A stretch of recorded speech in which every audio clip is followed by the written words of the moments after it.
The Shadow Sprude, Chapter 1, Elder Growth. KURAI swings her sword backwards, stops it in mid-motion, and then sheaths it. The elves are startled by this as they raise their weapons, getting ready to fight. But quickly, before they can do anything, KURAI raises her hands and she says to them, "I am not here to fight. I only wish to seek history. Can you not accept that?" The elves, they look at each other, a sigh of relief. However, still nervous and cautious, the lady at front, she asks, very warily, "Who are you? And what is your name?"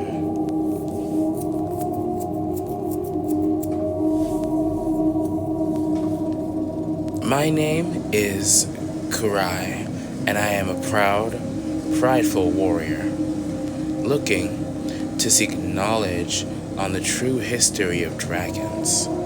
Is that acceptable enough? I mean your land no destruction. All I want is this simple thing.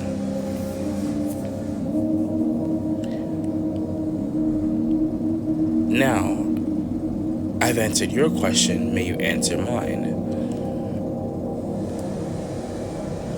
The lady, a bit hesitant, nods. "Great." KURAI, she points at the lady and says, "What is your name, and may I have passage through Elder Growth's land so I can get to the palace where the chamber lies?" The lady, she sighs. "I am Lady Elru. I am a protector of my not only people but land as well. And as for passage, since you seem harmless enough, I guess. You may, on one condition though, that you have to follow. You will be monitored by Ellen, our guardian and prideful warrior."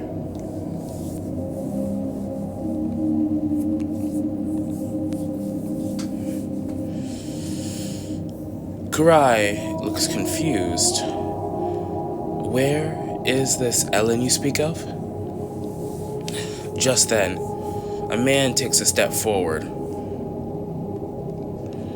The man is a taller elf, say, standing at 5'6" or so. And his pointed ears complement his long snow-white hair and his coal-black eyes. One of the locks of his hair rests on the tip of his nose.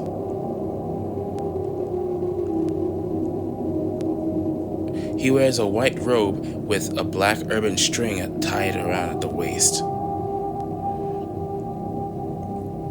And he has a sword on his back, sheathed currently, with wooden planks and a leather strap to make customary shoes, and a black snake tattoo going from the top of his right arm at the shoulder down to the back of his wrist.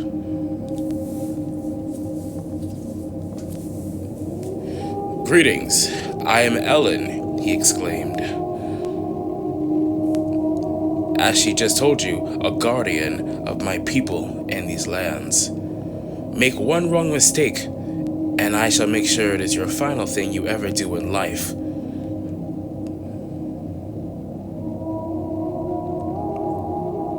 KURAI rolled her eyes, not really believing that he could do much to her.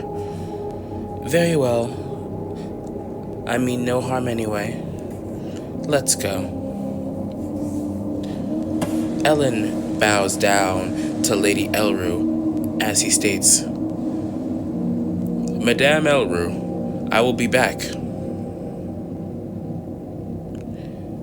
I await your return, she says with a smile as she waves him off, as the two walk together through the ruins. While they walk, KURAI gets an idea, a thought to talk to Ellen about. She turns to him in great curiosity and she asks, "What's with the tattoo? Is it like your family thing or something?" Ellen does not respond, which annoys KURAI a little. And as KURAI decides to look somewhere else, she finds a pair of abnormally large butterfly wings off in the distance, just out of view. As she squints her eyes to try and make sense of it, it disappears into the ruins.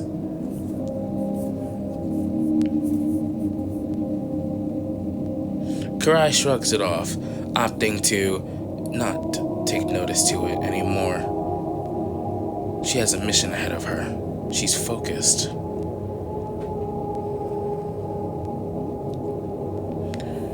KURAI proceeds onward, Ellen watching her and monitoring her every move as they walk, eventually leading to the castle. The castle is a dilapidated building with collapsing structure and unsteadiness to it. Old it looks, and the door is wide open, in fact, almost about to fall off their hinges. A stone building. The rest of it seems to have aged far too gone. With a bit of vegetation growing out of it by now, KURAI smiles, a bit excited, and she runs in, Ellen holding out his hand. "Wait!" But KURAI does not listen as she marches through. Ellen sighs. Why was I put up with this girl?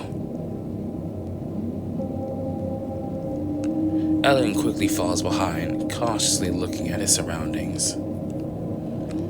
As Ellen catches up to KURAI, he notices something strange that KURAI has already begun to notice too.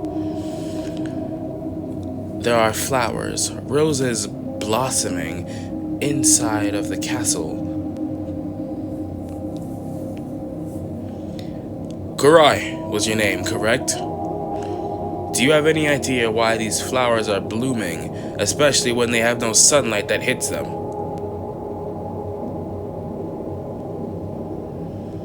KURAI shrugs her shoulders. I don't know. Maybe they're midnight flowers or something? Ellen does not join her in her humor. Instead, he looks at the cracks in the grounds of where the flowers come out of, the vines that wreath themselves across the walls, floor, and ceiling, almost as if an elaborate, natural vegetated booby trap to make them trip over something and activate a spell or a series of events that would cause this place to collapse in one moment.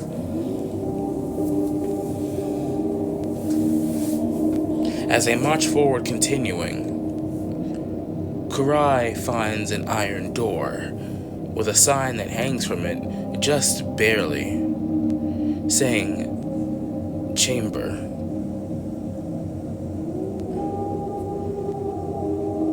The iron door is blocked by lots of rubble and debris, but KURAI doesn't seem determined one bit. How are we supposed to get through here? Ellen asked. Well, we can move the smaller rocks, but the bigger ones, we would need more help with that. So, is there any ideas? Yes, there is actually. KURAI, she begins to raise her hands, Ellen getting a bit defensive as he takes a step back and draws out his sword. KURAI, she begins to start weaving intricate hand symbols and gestures until she creates a ball of fire in her hand. She walks over towards the rubble as Ellen watches carefully, narrowing his eyes. She begins thinning the rock with the heat that she can muster up. Once she deems it thinned enough, she disperses it with a snap of her finger. See? Now, help me. Let's get these out the way. Yes, we shall. But one question, actually. You know fire spells. Are you a sorcerer?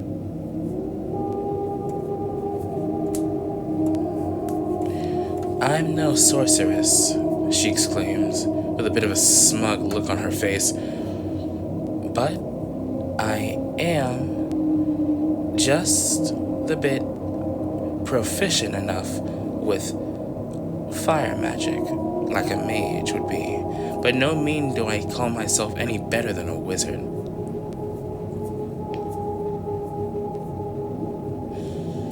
Ellen, still with his eyes narrowed, mistrusting her, he nods to go along with it as they begin to start moving the debris out the way.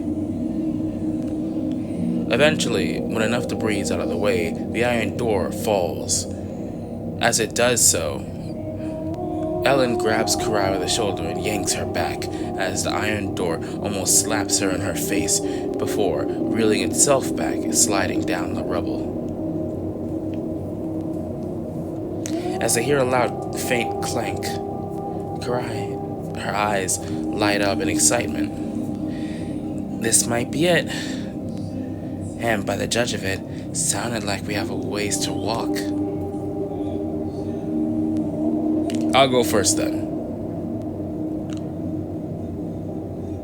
KURAI, she shakes her head as she begins to start climbing the rubble quickly. I'll be the one to go first. With that, she begins to slide down the rubble, yelling in excitement. Ellen shakes his head. She's gonna get herself killed. But you know what? I couldn't care less.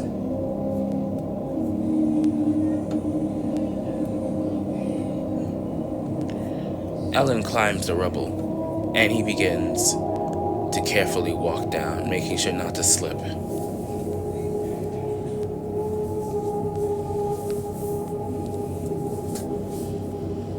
As KURAI finishes her slide, she proceeds to quickly roll and then jump up to her feet. As Ellen comes down behind her, they both witness the sighting of the room. The chamber seems to have iron walls matched with a black ceiling, a singular table at the center of the room. The wooden floor seems to be old and maybe even rotten. The table itself seeming rotten as well, with some vines hanging off of it, an open book with some pages torn out, and a candle that seems to be unlit, making the room pretty dark. Just barely able to be seen by the light that shines into the room. As KURAI begins to start walking towards it, though, a wave of golden energy, almost as if expecting her to move, blasts her back. As she rolls backwards, Ellen catches her. Are you okay, milady? KURAI regains herself. Yeah, I'm fine. Didn't expect that, though.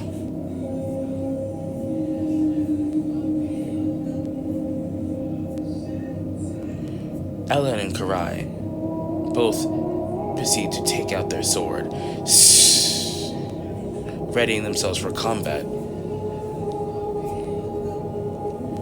KURAI puts up a finger. I got this.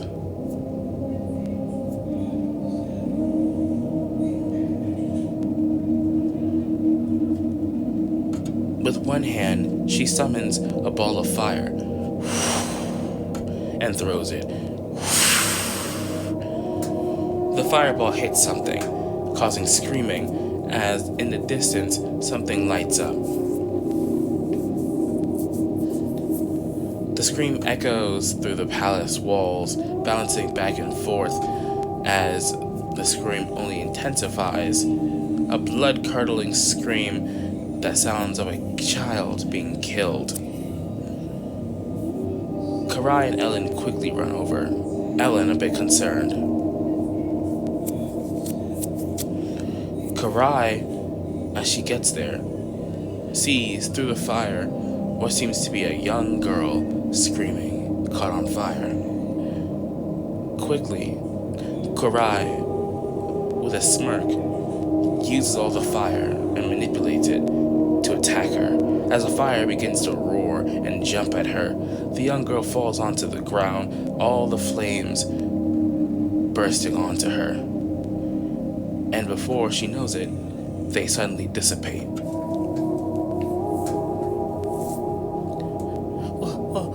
What just happened? I swear, did I just die? The young girl looks up at KURAI and Ellen. She tries to scoot back, KURAI taking a step to fill the distance in, until eventually she hovers over the young girl.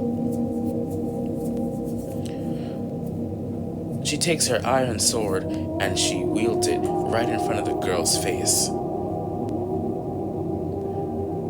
You're gonna get to talking, or I'm gonna get to chopping. KURAI, have you no mercy? That is a young girl you are threatening. At least give her the moment to recover from your little attack.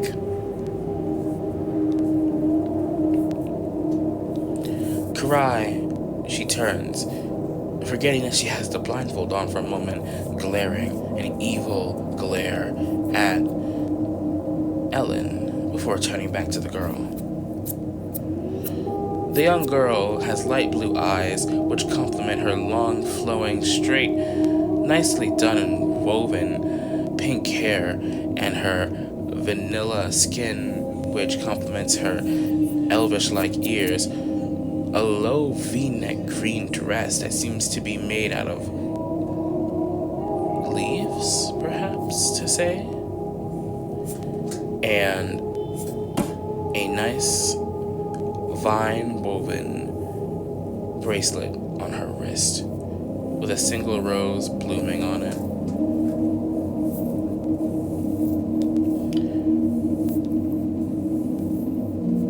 With blue glass shoes, it seems. She, with fear written all over her face, tries to scoot back one more time, KURAI inching the blade closer, now towards her throat. Okay, answer questions. My name is Willow, and I thought that you both were humans, so I thought to attack you, and I didn't realize, and when I did realize, I felt so guilty, and I'm very sorry. Please don't hurt me.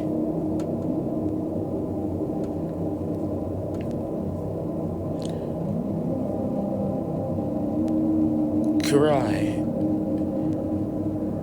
becomes intrigued at this. You thought we were humans, eh? Well, I know I'm a human. I'm an elf, for your correction, mistress.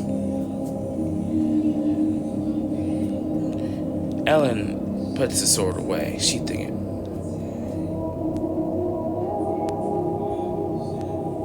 Ellen proceeds to walk over and slightly shoves KURAI to the side, much to KURAI's annoyance, as she sheaths her weapon as well.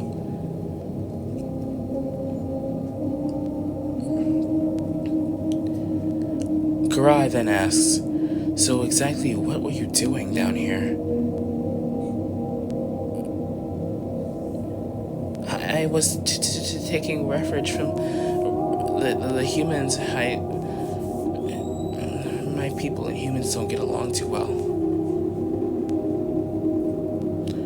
KURAI, thinking to herself while Ellen nods in understandment. Very well. Then we shall help you out. KURAI, her eyes widen. We? There's no we in this.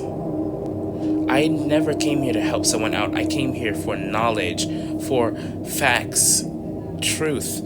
I didn't come here to help out a small girl being dumb enough to attack us. Ellen shakes his head in disapproval. It is our job as older people to protect and raise the next generation after us. He extends out a hand. Willow, right? Lovely name. I am Ellen. Please, accept this kind gesture. Come with us, and I shall protect you, he says while glaring at KURAI.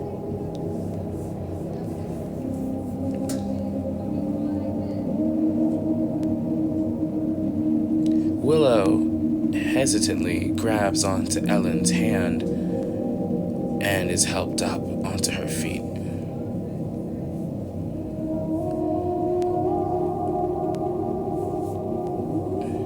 KURAI, meanwhile, looks at the book and begins walking towards it. As she walks towards the book, she uses a flick of flame to light the candle. As that happens,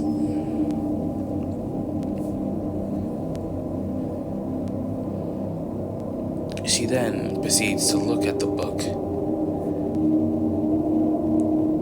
As she reads through its contents, she frowns, realizing something's off. This book is not about dragons, nor is it about elder growth. KURAI shouts out, "It's a fake?" This causes Ellen and Willow to both turn their heads, surprised, shocked, and startled. What do you mean it's a fake? KURAI closes the book and analyzes it one final time. Someone must have swapped out the real one for this fake one. A conniving trick, I must say. However, I think I know who our culprit is. As KURAI says this, she stares down Willow.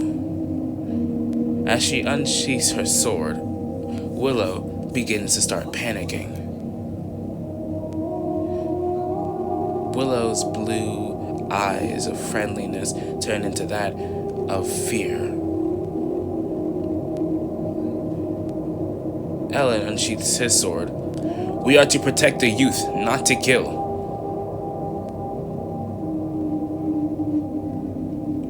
KURAI, she smirks. Do you think you really have the power to stop me? Remember what I said. I'm here for one thing. And now I might have not said it to you this time. I will first say it off right now. I will do whatever it takes to get this text, even if that means hurting the likes of you. So stand out my way. I need answers. Chapter end.